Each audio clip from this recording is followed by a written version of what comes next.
पश्चिम बंगाल में हुए वीभत्स हत्याकांड पर 8 लोगों को जिंदा जला दिए जाने पर प्रधानमंत्री नरेंद्र मोदी ने भी अब अपना बयान जारी किया। उन्होंने कहा कि वो पश्चिम बंगाल की जनता से अपील करते हैं कि जो लोग ऐसे अपराधियों को बढ़ावा देते हैं वो उनको सबक सिखाएं। शांतनु जी, क्या कहेंगे आप प्रधानमंत्री की बात पर? नहीं, सबसे पहले हम ये बोलेंगे, आदरणीय प्रधानमंत्री जी जिस तरीके से आज बंगाल का इस इशू के बारे में अपना कंसर्न दिखाया, हम लोग एक्सपेक्ट करते हैं कि देश में और कभी भी कहीं भी किसी राज्य में ऐसा घटना घटते हैं तो वहाँ पर भी प्रधानमंत्री को इस तरह का कंसर्न दिखाना चाहिए था। लेकिन जब यूपी में कुछ घटना घटती है, जब राजस्थान में या बिहार में या गुजरात में कुछ घटना घटती है, जब हाथरस में इतना बड़ा घटना घटी, जब किसानों को कुचल दिया गया, तब प्रधानमंत्री का बयान हम लोगों ने नहीं देखा, नंबर 1। नंबर 2, प्रधानमंत्री को यह कहने का उन्होंने उनका तरीका से बोला, लेकिन ये कहने का जरूरत नहीं है, जबकि हमारा बंगाल का मुख्यमंत्री ममता बनर्जी उनके बोलने का बहुत पहले से ही कार्रवाई शुरू कर दिया और वो बोल दिया एक आदमी को हम माफ नहीं करेंगे, एक आदमी को हम छोड़ेंगे नहीं।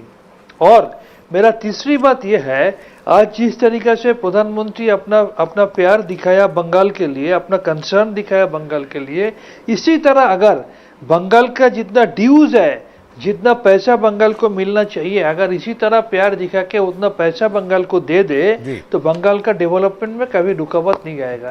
ये तीनों उम्मीद प्रधानमंत्री जी से हम रखते हैं। ठीक है राकेश जी, आपकी बात का जवाब दें, फिर अब मैं यहाँ जो ऑडियंस है ये कुछ कहना चाहते हैं आप लोगों से। जी राकेश जी। मैं सिर्फ इतना जानना चाहता हूँ कि ममता बनर्जी की कार्रवाई कर रही है, किसी राजनेता की पृष्ठभूमि उसकी विश्वसनीयता तय करती है और पृष्ठभूमि में उसके किए गए कर्तृत्व और व्यक्तित्व आता है। मुझे बता दें, मिथुन घोष अक्टूबर 2021 में उनकी हत्या कर दी गई। पूर्णिमा मंडल के साथ क्या दुर्व्यवहार करने की कोशिश हुई। 2014 के लोकसभा के चुनाव के बाद 16 वर्कर्स को मार दिया गया। नवंबर 2021 में शंभू मांझी की हत्या कर दी गई। ये सब बीजेपी के वर्कर्स थे। सवाल बीजेपी कांग्रेस का नहीं है, सवाल कम्युनिस्ट और आरएसएस का नहीं है। सवाल कि किसी माँ के बेटे को छीनना, किसी पत्नी के पति को छीनना, किसी पति के पत्नी के साथ बलात्कार करना है।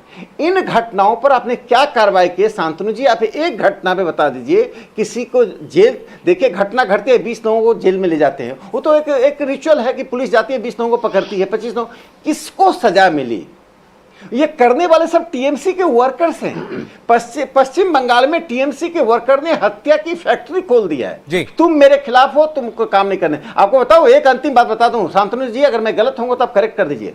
पश्चिम बंगाल में यदि आपके पास घर है और आपने घर के भीतर भी काम करवा रहे हैं तो बालू कहां से लाएंगे, सीमेंट कहां से लाएंगे, ये टीएमसी का वर्कर निश्चित करेगा। आपका यदि कोई काम होना है, निजी काम भी होना, तो टीएमसी के वर्कर को बिना कमीशन दिए आप काम नहीं करवा सकते। इतनी अराजकतापूर्ण राज्य को लोकतंत्र कहना, लोकतंत्र के साथ मजाक करना है। आप कह रहे हैं पश्चिम बंगाल में कहना कि लोकतंत्र है, लोकतंत्र के साथ मजाक है। शांतनु जी जवाब दें, मैं जा रहा हूं लोगों के पास। हम 3 बात कहना चाहेंगे राजेश जी को। नंबर 1, जिस घटना को लेके आज ये डिबेट हो रहा है, उनको याद रखना चाहिए ये डिबेट है, ये कोई इमोशनल ड्रामा करने का जगह नहीं है। उस जगह में इन्वेस्टिगेशन चालू हुआ है, अभी तक ये सबूत नहीं हुआ ये कि पॉलिटिकल राइवलरी है कि क्या है, क्योंकि जो मरा है वो भी टीएमसी का है, जो जिसके खिलाफ आरोप मरा है वो भी टीएमसी का है, हमारा उप प्रधान मरा है, बीजेपी का कोई मरा नहीं है, ये उसको याद रखना चाहिए। नंबर 1।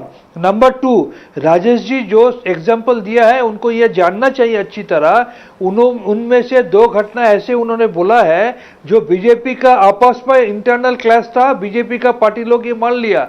इनको मालूम ही नहीं है, बाहर बैठे बैठे बंगाल के बारे में कैसे बोलेंगे, इनको पता ही नहीं है। जिस घटना के बारे में एग्जाम्पल दे रहे थे, बीजेपी का जो स्टेट प्रेसिडेंट है उन्होंने बाद में कबूल कर लिया था कि हमारा इन फाइटिंग के वजह से ये गया है। और नंबर 3, ये आप अच्छी तरह जान के चलिए, ये बंगाल है, यहाँ पर कुछ घटना घटने से कार्रवाई होती है और यहाँ पर जो इंडिपेंडेंट कार्रवाई होती है, यहाँ पर सेंट्रल गवर्नमेंट का जैसा ईडी सीबीआई जैसा वहाँ का कंट्रोल यहाँ का बंगाल का सरकार नहीं करता है, इंडिपेंडेंटली कम करने देते हैं। इसीलिए पश्चिम बंगाल 10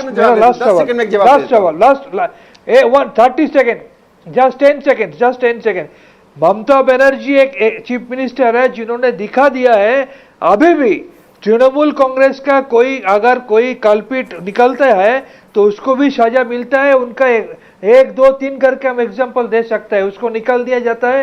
अभी भी तृणमूल कांग्रेस के कॉर्पोरेटर अभी भी जेल में है। कोई पार्टी का ये औकात नहीं है जो उनका लीडर अपना पार्टी का कार्यकर्ता को चलिए ठीक है जेल में भेज के दिखा दे। ये ऑडियंस में एक सज्जन है, कुछ कहना चाह रहे हैं। एक सेकंड, आप किनसे बोलना चाह रहे हैं? मैं 10 एक सेकंड, हमारे ऑडियंस के एक साथी मेहमान है, बहुत देर से कुछ कहना चाह रहे थे। एक सेकंड, हाँ बोलिए। शांतनु जी, मैं देश थोड़ा का आम नजदीक कर दीजिए। मैं देश का आम नागरिक बोल रहा हूँ।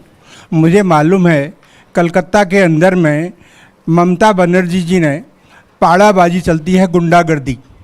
वहाँ पर गुंडागर्दी से सारे हिंदुओं को व्यवस्थापित कर दिया है। कोई वहाँ पर हिंदू सुरक्षित नहीं है आज के ज़माने में। दूसरी बात, बलात्कार की इतनी घटनाएं हैं जिनका कोई हद नहीं। किन किन को ममता बनर्जी ने आज तक सज़ा सुनाई है? कोई किसी पेपर में आप बताइए। इतने इंसिडेंट हुए हैं जब से ममता बनर्जी चीफ मिनिस्टर बनी है। कितनी केसों में आपने किसी को सज़ा हुई है, आप मेरे को बताइए। मैं देश का आम नागरिक बोल रहा हूँ। और दूसरी बात यह है, आपने जो नरेंद्र मोदी की तुलना ममता बनर्जी से की है, नरेंद्र मोदी जी देश के प्रधानमंत्री हैं, आप पार्लियामेंट्रियन हैं। आपको मालूम होना चाहिए एक स्टेट की चीफ मिनिस्टर के मुकाबले आप नरेंद्र मोदी से कर रहे हैं। शर्म आनी चाहिए आपको ऐसे। एक सेकंड, वो भी मेंबर पार्लियामेंट है। थोड़ा सा आराम से, मुझे क्योंकि ये बात पूछी जाएगी, आप मुझे ये बता दीजिए, आप कभी किसी पॉलिटिकल पार्टी से जुड़े रहे या अभी जुड़े हैं या कभी नहीं? मैं किसी पार्टी विशेष से जुड़ा नहीं हूं। मैं आम नागरिक हूं। मेरा नाम गोवर्धन पांडे है, देख लीजिए आप। शांतनु जी, सबसे पहले तो हम ये बोलेंगे नरेंद्र मोदी का उसका नसीब इतना अच्छा है कि इस जैसा हम नागरिक बीजेपी का कार्यकर्ता को इस तरीके से हम नागरिक बना के उन्होंने छोड़ दिया। दूसरा बात हम ये बोलेंगे, राकेश जी को एक बात बोलना चाहिए। मुझे पता था ये होगा, इसलिए मैंने आपसे बोल रहे हैं पश्चिम